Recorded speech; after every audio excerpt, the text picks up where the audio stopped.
أعوذ بالله من الشيطان الرجيم بسم الله الرحمن الرحيم।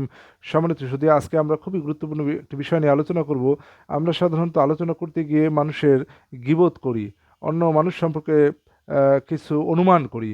তা আল্লাহ তাআলা এই গীবত করা, অনুমান করাকে অত্যন্ত গর্হিত কাজ হিসেবে চিহ্নিত করেছেন, এবং এই অনুমান করাটা অনেক ক্ষেত্রেই গুরুতর পাপ বা গুনাহ হিসেবে আল্লাহ তাআলা গ্রহণ করেন, আল্লাহ তাআলা লিপিবদ্ধ করেন। আর গীবত করাটাকে আল্লাহ তাআলা মৃত ভাইয়ের গোশত খাওয়ার সাথে তুলনা করেছেন। তো চলুন আমরা পবিত্র কোরআনের আয়াত থেকে দেখে নেই যে এই যে গীবত করা, অধিক অনুমান করা এবং মানুষের পিছনে কথা বলা, এটা কতটাই গুরুত্বপূর্ণ একটা গুনাহের কতটাই একটা গর্হিত গুনাহের কাজ। চলুন আমরা পবিত্র কোরআন থেকে দেখে নেব। সূরা হুজরাত 49 নম্বর সূরা 12 নম্বর আয়াতে আল্লাহ তাআলা বলতেছেন, يا أيها الذين آمنوا اجتنبوا كثيرا من الظن إن بعد الظن إثم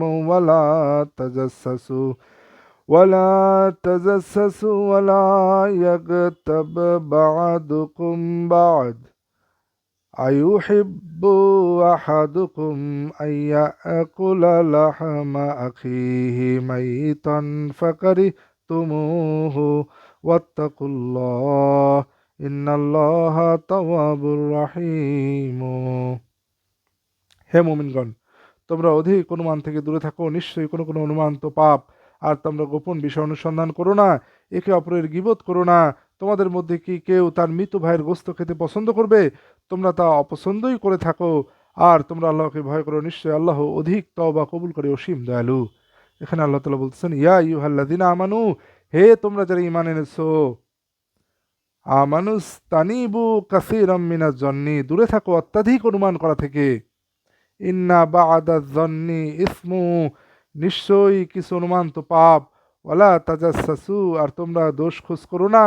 ওয়ালা ইয়াক্তাব, এবং নিন্দা করো না। বা'দুকুম বা'দা, একজন একে অপরের নিন্দা করো না। আইয়ুহিব্বু আহাদুকুম, তোমাদের কেউ কি পছন্দ করে, আইয়াকুলা লাহমা আখিহি মাইতান, যে সে খাবে তার মৃত ভাইয়ের গোশত? সে তার মৃত ভাইয়ের গোশত খাবে, তোমাদের মধ্যে কেউ কি এটা পছন্দ করে? ওয়াত লাহমা আখিহি মাইতান ফাকারিহ তুমুহু, বস্তুত তোমরা তা ঘৃণাই করো। ওয়াত্তাকুল্লাহ, আর আল্লাহ তাআলাকে ভয় করো। ইন্নাল্লাহা তাওয়াবুর রাহিমু, আর নিশ্চয় আল্লাহ তাআলা তওবা কবুল করি, পরম দয়ালু। সুতরাং এখানে আল্লাহ তাআলা বলতেছেন, তোমরা অধিক অনুমান থেকে দূরে থাকো। আর নিশ্চয়ই কিছু কিছু অনুমান তো পাপ, তাহলে অধিক পরিমাণ অনুমান করা যাবে না। আবার আল্লাহ তাআলা বলছেন, তোমরা অপরের দোষ খোঁজা অনুসন্ধান করো না, তোমাদেরকে নিন্দা করো না একে অপরের। তোমরা কি মৃত ভাইয়ের গোশত খেতে পছন্দ করো? বস্তুত তোমরা তো অপছন্দই করো। সুতরাং আল্লাহকে ভয় করো, নিশ্চয় আল্লাহ তাআলা তওবা কবুল করে এবং পরম দয়ালু। আশা করি আমরা সকলেই এই গর্হিত কাজগুলি থেকে, গীবত করা থেকে, অন্যের অনুসন্ধান, দোষ অনুসন্ধান করা থেকে, আর যেটা আমরা সবচেয়ে বেশি করি সেটা হচ্ছে অনুমান করি, বেশি বেশি অনুমান করি, এই বেশি বেশি অনুমান থেকে বেঁচে থাকবো। ফ্যাক্ট চেকিং না করে, সত্য ঘটনা অনুসন্ধান না করে আমরা শুধুমাত্র অনুমানের উপর ভিত্তি করে বসে থাকি। এটা থেকে আল্লাহ আমাদেরকে মাফ করে দিক। আমরা এই সমস্ত খারাপ গুণাবলী থেকে দূরে থাকবো। আশা করি আপনারা বুঝতে পেরেছেন।